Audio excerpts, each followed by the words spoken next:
and I will be discussing fat burners.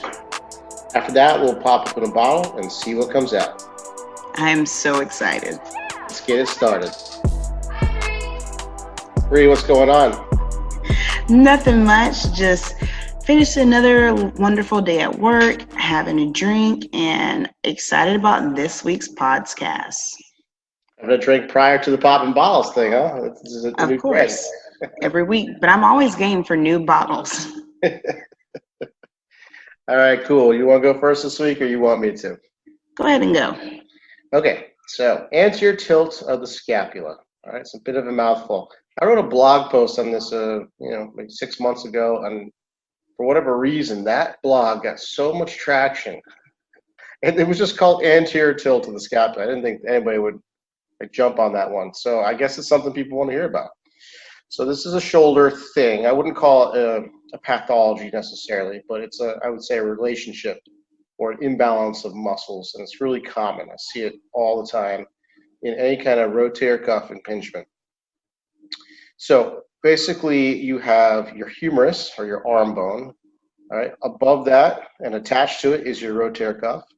Above that is a little bursa, and above that is your AC joint. So that's where your scapula and your shoulder blade, your clavicle or collarbone meets with your scapula. Right, it's a very tight junction under normal circumstances. All right, if anything changes that area or narrows that area, you get an impingement. The rotator cuff or the bursa gets pinched underneath that joint space. So really common for the shoulder blade to tip in a certain way to cause impingement.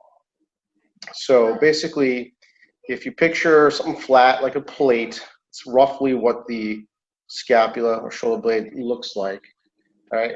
And it can tip backwards or forwards. So you have muscle attachments to the scapula in basically all planes. On the front side of the scapula, it attaches to your pec minor attaches to it, okay? And the pec minor tilts the shoulder blade forward towards your rib cage. And then your lower trap is sort of the flip side of the coin. It attaches to the bottom part of your scapula and tilts the scapula backwards, so away from your ribs in the front. Okay, so really common, especially desk workers that sit sort of hunched over, arms forward. That pec gets really tight, especially for guys that do a lot of bench pressing and not enough back exercises. The pec sort of gets a little overworked, a little too much tension in it, and the lower trap, I mean, who works out the lower trap, is usually undertrained.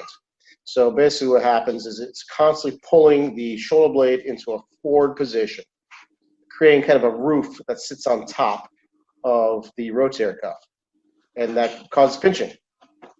You can actually test this out yourself. If you hunch down, like go ahead and do this for hunch down like the Hunchback in Notre Dame, right? And then raise your arm like you're raising in class while staying hunched, right? It's like it pokes. It's actually painful for me. I don't know, right? And then No, I have breast tissue, so it kind of doesn't hurt as bad. if you sit up straight, Okay. and then now you have another 20 or 30 degrees of shoulder flexion. So that's a quick illustration of how. I feel like I was doing a goal. Well, yeah, you can do both arms at once if you want. But yeah, that's a quick illustration of how just simple position changes of the shoulder blade can influence pinching and pain in the shoulder. So usually for someone that has this, it's pretty easy to fix. You just loosen up the pec muscle and tighten up the lower trap. It usually balances back out. Give a little education where your shoulder should be set in the socket, and that usually remedies the situation. So that's what I can see that. I mean, I don't necessarily have that issue, but I'm sure other people do. So I think that's very informative, and it should help a lot of people out. Yeah, I will say there's a lot of reasons you can get a shoulder impingement, and you can really dive deep into, is it an internal impingement, external impingement? So that there's more factors to an impingement. So this is just probably the most common culprit that I see. Well, nice. Okay. Well, thanks, Chris. Make sure you check out his blog, and then that way I'm sure he gets a little bit more in depth with shoulder impingement. What's the your blog's website so they can click and read? www.dpt.services is my website, and if you just go into the little search bar and type in shoulder, you'll see it pop right up. Nice. Well, yeah, I like that little rehab corner this week. That was nice and informative. Well, and my weekly dose of Brie, which I'm kind of decided if I want to keep it as weekly dose of Brie, if I want to change it to weekly dose of BS, because my name will be Brianne Stevens pretty soon. But today, we're going to talk about, it was actually, thank you so much for sending in all your questions. Like, we can only pick one a week, but someone asked me about fat burners, like, do they really work? So I decided to do some research on them, go in depth a little bit, not too far in depth because I don't necessarily believe in just putting certain things in my body. But we're going to talk about fat burners, what they are, what they're supposed to do, and which ones possibly would probably be the best one for you. So technically the definition of a fat burner is pretty much the title is the definition. It's used to describe a nutritional supplement that increases your fat metabolism or energy reserve. Like, you're supposed to be able to have more energy in order to work out, but at the same time, it's supposed to help burn fat at rest. So that is called thermogenesis. So that the definition of that is a metabolic process which your body burns calories to produce heat. Several factors induce thermogenesis in your body, including exercise, diet, environmental temperatures. All that can promote calorie burn and weight loss. So with fat burners, I feel personally you need to read the ingredients. I don't think you should just put anything in your body. Some of these, I found that they had some ingredients that cause seizures. It could cause you to have kidney issues. Like, everything is just I get nervous about stuff that hasn't been approved by the FDA. But if something is natural and it doesn't have that many side effects, then I'm pretty okay with trying it. So this is day one, let's say. I ordered this fat burner called Instant Knockout. I do not work for this company. I'm not promoting this company. I just did research on a couple of different companies, and this one seemed the best for me because it didn't have that many ingredients, and all the ingredients that it did have were natural. They labeled it as having B6, B12, chromium, glucosamine, and caffeine, and there was I think one other one, but all of that is natural. All of that you pretty much get in your diet naturally by eating certain fruits and vegetables and meats. So I was like, okay, I don't think this will harm my body. So I'm going to start it. I started it this week, and then I'm going to discuss this or revisit this in a month or 2 months to see if it really worked for me. My diet is pretty healthy. Of course, I eat cookies, I eat ice cream. I'm not going to change my diet completely. And my workout schedule is I have a trainer twice a week, and then I run at least 2 to 3 days during the week anyway for at least 30 to 45 minutes. That's not going to change. You are not going to have me having 2-a-days in this. I'm not doing that. I don't like working out because I sweat too much. However, I will keep my workout regimen.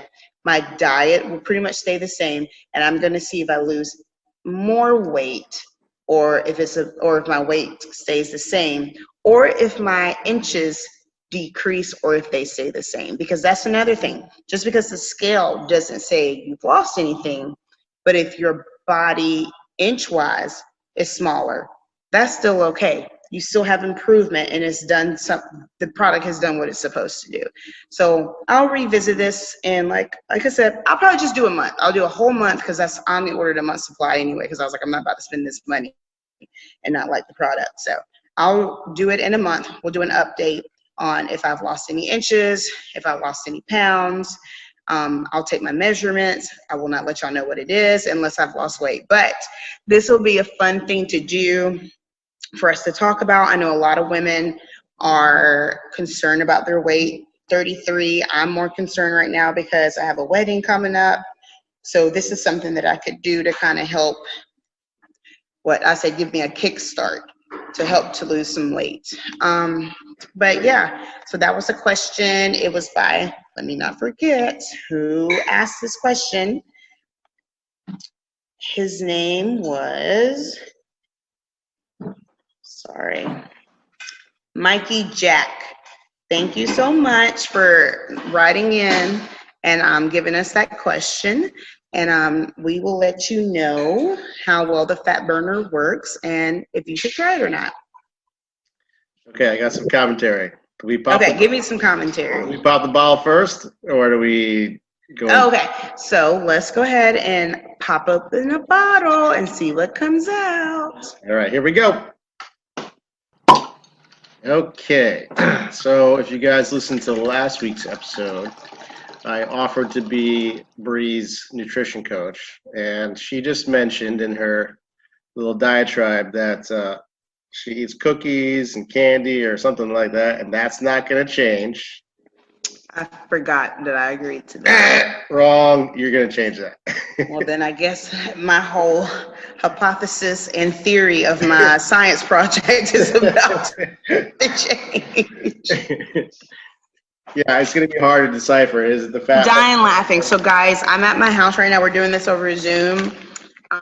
We have a friend coming in town. He came in town, and I'm about to eat a Starburst. So before Chris makes me go on this damn diet, I'm about to enjoy every last bit of this candy. Soak it up while you can. Because the pink ones are the best. That I will agree with. I feel like that needs to be a poll that we do. We'll do that poll on our Instagram page.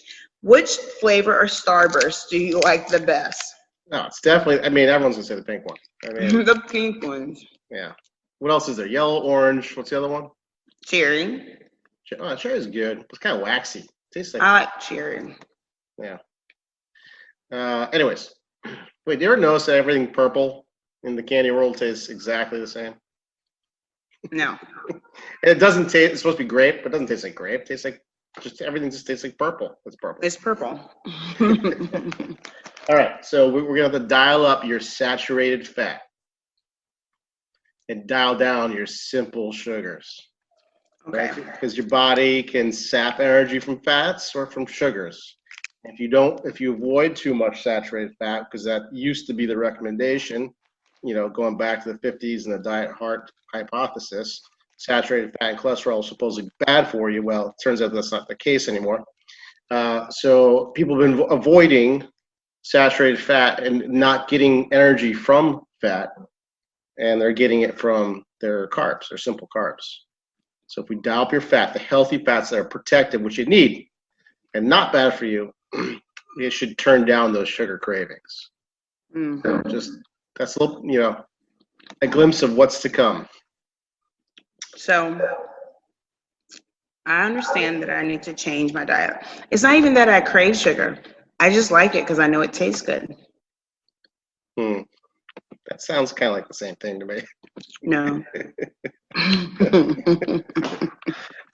So what else is new? Let's not talk about the diet anymore. You just made me sad. Well, first, what are you drinking right now? Okay, so unlike Chris, I decided to open up a bottle of vodka. So I am drinking a Moscow Mule. I love Tito's vodka. That's always my vodka of choice. Again, not an ad for Tito's. I just like it. And we have some type of ginger beer. I think I just got it from Winn-Dixie with lime, because we have a lime tree in the back. I planted, well, I didn't plant it. Somebody helped me plant it, but I picked the lime off the tree, so I'm very proud of myself. Well, kudos. What are you drinking? I'll get to you in 1 second. I'm gonna drive you crazy now. All right, so so I used to drink dark and stormies, which is rum and ginger beer, because ginger beer is Yeah. delicious. And I was always afraid to look at the label on ginger beer, and then I did, and I regret it. The But sugar. don't tell me. Do not tell me. All right, so close your ears. I'll tell the crowd. Okay, tell everybody else but me, because I don't care. Not today. The sugar content in ginger beer is like at least twice the amount of an average ginger ale. I guess it depends on the brand, but I haven't picked up a ginger beer since then, which is unfortunate because they are kind of tasty. So I am drinking one of my favorites that is affordable, at least. Freak Show. Well, probably my number one that you can get in restaurants around here is a Freak Show Zinfandel. I love Freak Show. Oh yeah, Freak Show is great. Michael David, I guess, is the name of the producer. Freak Show's, this brand. I'm drinking the Cab tonight. I would say just as delicious as the Zin. I would go with either one, hands down. Zin's a little more body somehow. Usually Cabs are a little heavier, but the Zin's got a lot of fruit and body to it. I love it. All right, Bree, it's been a while since we did any wine knowledge testing. Are you ready for one? I'm ready. All right. I'm going to try to find one that's not super hard because we did pretty bad last time.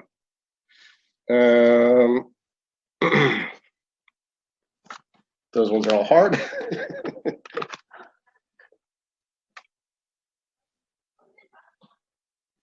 True or false, the most widely planted red wine grape variety in Bordeaux is Cab Sauvignon. True. The answer is false. It's actually Merlot. Don't worry, most people get this one wrong, says the card. All right, let's try one more. I would have said true as well. Okay, which of the following is not one of the red wine producing areas in Burgundy? Côte Chalonnaise, Gros Hermitage, Beaujolais, Côte de Nuit. I think I know this one. I think it's Côte de Nuit. I would say Gros Hermitage because I think that's the Rhone Valley.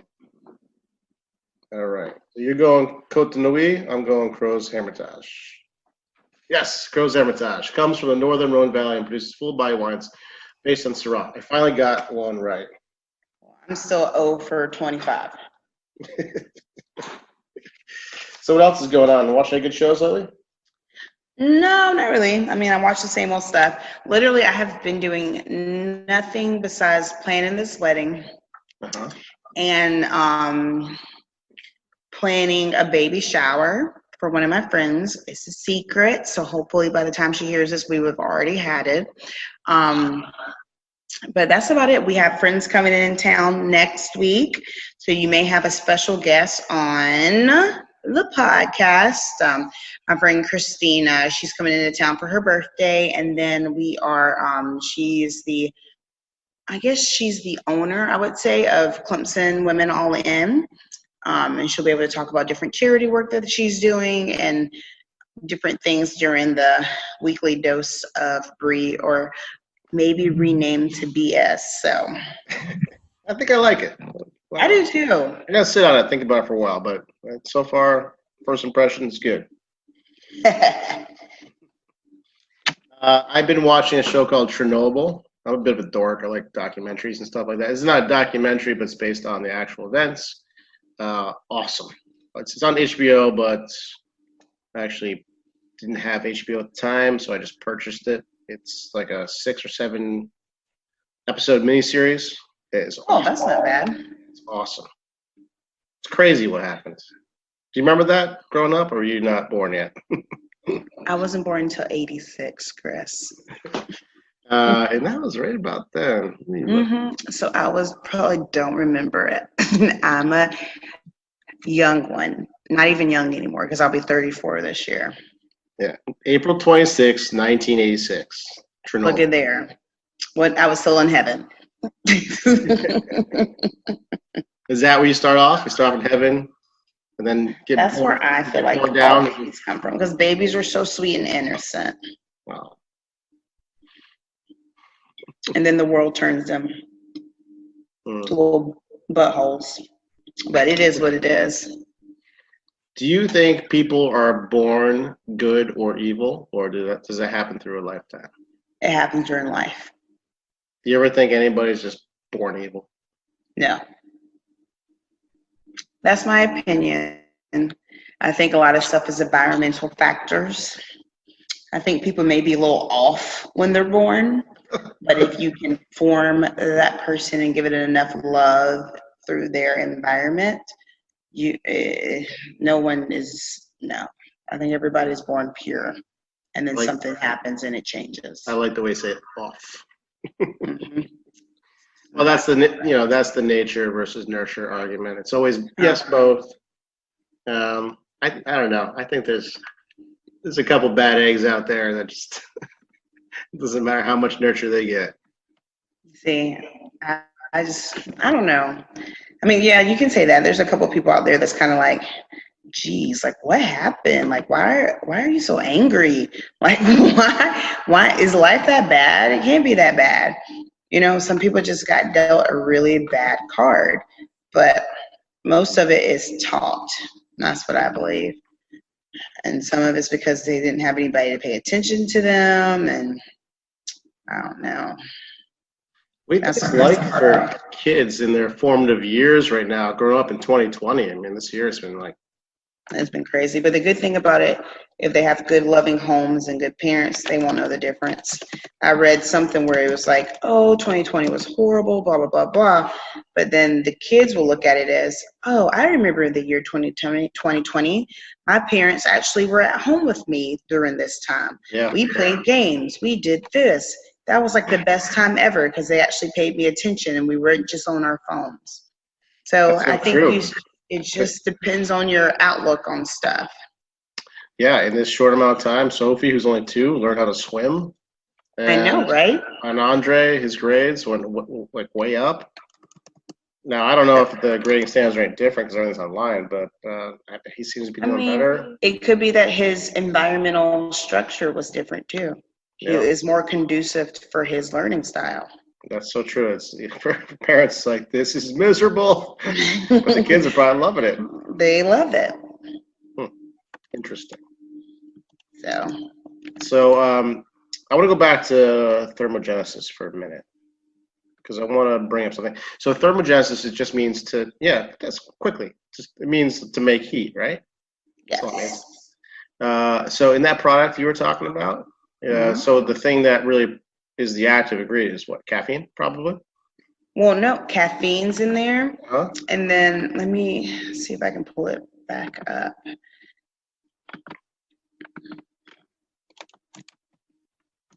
Knocked out. So caffeine helps with, with it, but there's something else that's in there that helps. Because what I wanted to bring up, it's almost like a safety thing, is it basically stimulates the nervous system to go into fight or flight, gets the heart rate pumping. That's what thermogenesis is, or genetics do, is they stimulate the nervous system. Green tea extract also stimulates the nervous system. Cayenne pepper also stimulates the nervous system, right? So why you sweat when you eat. And then glucon. I can't pronounce this. It's GLUCOMANNAN. Caffeine, vitamin B6, vitamin B12, chromium, and that's zinc. Okay. Yeah. So green coffee bean. So the green tea extract, the caffeine. I don't know that glucose. That's not glucagon. Glucosamine. It's not one of those. Oh yeah, the cayenne. Those things all stimulate the nervous system to make the heart rate faster, and it's basically like working out in a sense, but you're not moving, right? Yes. So that's the thing to keep in mind is if you have a heart condition, probably not a good idea to take a.